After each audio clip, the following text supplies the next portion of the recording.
हिसार से जहां international boxer Sweety बुरा ने कई आरोप लगाए हैं। पति के साथ विवाद चल रहा है और इसी बीच स्वीटी बुरा मीडिया के बीच आई।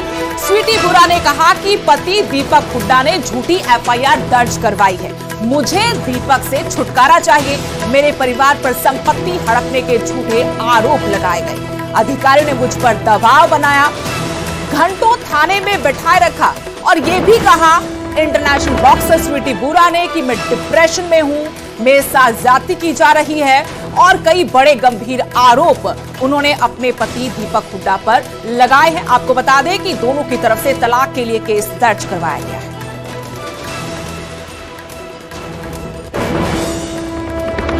ब्लैकमेल बोल सकते हैं, इमोशनली मेरे को बोला कि मैं बिना माँ बाप का बच्चा हूँ और मेरी मतलब ऐसे करके एक सॉफ्ट कॉर्नर उसने हमारी फैमिली में और मेरे अंदर बनाया। और मेरी बातचीत उनसे शुरू हुई 2015 में। मैंने जब उस इंसान से बात करना स्टार्ट किया उस टाइम मैं आपको बता दूं कि आज वो संपत्ति हड़पने के मेरे ऊपर आरोप लगा रहा है। जब 2015 में मैंने बात की थी तो उसके घर में एक टॉयलेट भी नहीं होता था। उसके घर में एक टॉयलेट नहीं होता था, तसले में नहाते थे वो लोग। ऐसे इंसान का मैंने हाथ पकड़ा था।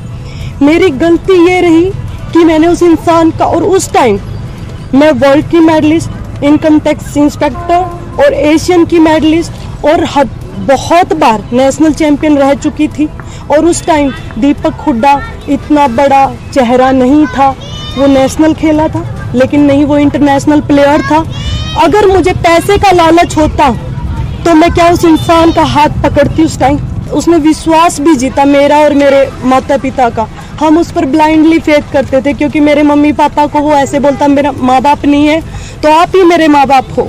और उस टाइम हमने उसके ऊपर बिल्कुल ब्लाइंडली फेथ किया। मेरा ये एक कसूर है कि मैंने किसी के ऊपर अंधा विश्वास किया। और उस आदमी ने अपना टैक्स बचाने के लिए, टैक्स चोरी करने के लिए, मैं आपको बता दूं कि 2016-17 में जो हमारे 16-17 में जो 5 लाख रुपए हमारे अकाउंट में डाले और वापस कितने लिए 7 लाख रुपए, 2 लाख रुपए तो उसने उसी साल हमारे खा गया वो। और वो बोल रहा है कि मैंने धोखा किया। ऐसे ही सारे रिकॉर्ड है मेरे पास। मैंने लिखित में हर साल के सालाना जो रिकॉर्ड किए हुए हैं और वो आपको मेरे वकील बता देंगे उसके बारे में, क्योंकि मेरी अभी ऐसी स्थिति नहीं है कि मैं सारे आंकड़े याद कर सकूं, क्योंकि 4-5 साल की बात है। बोल रहा है कि मेरा प्लाट धोखे से नाम करवाया। मैंने कौन सा धोखे से नाम करवा लिया? प्लाट भी आज भी उसी इंसान के नाम पर है। वो प्लाट, आधा प्लाट उसके नाम पर है और आधा प्लाट मेरे नाम पर है, जो कि मैंने शादी से पहले 2018 में मैंने खरीदा था। शादी के बाद नहीं खरीदा था कि जो उसकी संपत्ति होगी। ऐसा नहीं है।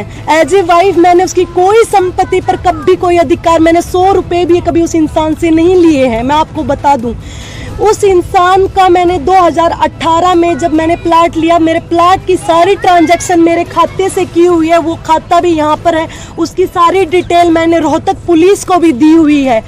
तो वो प्लाट के पैसे मैंने दिए हैं तो वो प्लाट आधा उसका कैसे हो गया? और बात जहां आती है धोखे की, तो मेरे प्लाट पर उस इंसान ने 67 लाख रुपए का, हमने टोटल का वो प्लाट लिया था, उसका 33.5 लाख उसके रुपीस थे। 33.5 लाख रुपए देकर वो आदमी मेरे से बगैर बताए, मेरे से साइन करके, गुड फेथ में साइन करवाकर 80 लाख रुपए उसने HDFC बैंक से लोन ले रखा, वो मेरे को बगैर बताए और धोखा